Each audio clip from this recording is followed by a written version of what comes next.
প্ৰাণৰ কাতৰ তোমাৰ চৰণ যাতনা যি যত আমাৰ জীৱন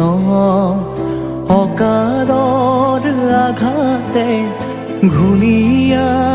কৰিলে কৃপা কৰা প্ৰভু শৰণে ললো আমি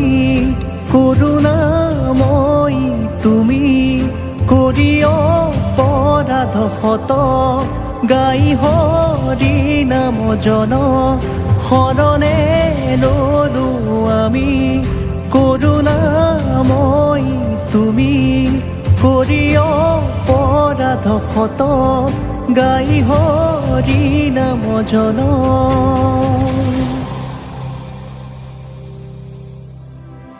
হে নারায়ণ